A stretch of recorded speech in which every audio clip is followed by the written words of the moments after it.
Waouh, elles sont vraiment magnifiques. Alors là, Belle récolte en cette fin de journée pour Pascal de Pierrat. vraiment. Parti de Port-Rentruy à Delémont, Pascal traverse la Suisse romande à pied afin de récolter des chaussettes et les remettre à des sans-abri. Chaque année à Noël, j'organise une marche, une vadrouille dans les rues de Lausanne. Et l'année passée, à Lausanne, j'ai vu pour la première fois, quelqu'un dormir par terre au Petit Chêne. Et ça m'a sensibilisée, je me suis un petit peu renseignée parce que je pensais qu'à Lausanne, tout le monde avait de la place pour dormir à l'abri et j'ai vu que ce n'était pas le cas. Ah là là, étanière, 30 minutes. En résumé, si vous tricotez, vous la faites marcher. Je dois y changer, là c'est prévu pour la semaine prochaine. Mais est-ce que dessous, il y a des belles chaussettes? Enfin, Des c'est ça, la chaussettes question. que j'ai tricotées main, moi-même, mes premiers talons, donc ouais.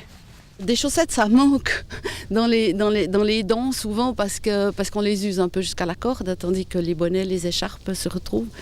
Donc je trouvais que c'était d'à propos de mettre ce que je savais faire marcher à ce projet. Et puis, est-ce qu'on peut vous apporter autre chose que des chaussettes ou uniquement des chaussettes?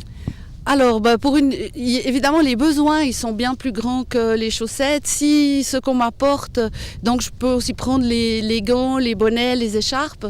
Si ce qu'on m'apporte rentre dans le sac à dos, il n'y a pas de problème. C'est bien que dans ce cas-là, on m'avertisse. Qu'est-ce que vous répondez aux gens qui disent que des chaussettes, c'est pas suffisant? Qu'il faut donner plus. Je ne veux pas faire de politique, mais il y a quand même quelque chose à faire auprès des politiques. Il y a quelque chose qui ne fonctionne pas. Moi, je pense que la personne qui a tricoté une paire de chaussettes, elle sait qu'il y a une paire de pieds qui est au chaud, en tout cas pour quelques jours, et qui a passé ne serait-ce qu'un moment dehors, un moment de nuit, une partie de nuit dehors, peut savoir que c'est très très important. Du 11 au 17 décembre, Pascal passera par Nyon pour terminer son parcours le 25 décembre à Lausanne. Oui, je fantasme encore pas trop ce moment parce qu'il y a encore quand même presque 200 km à faire et qu'il faut que je garde la niaque pour avancer. Parcours exact, ça dépendra un petit peu du terrain, mais je vais arriver par la Cure, parce que je vais arriver par la vallée de Joux, la Cure, et puis redescendre sur Nyon.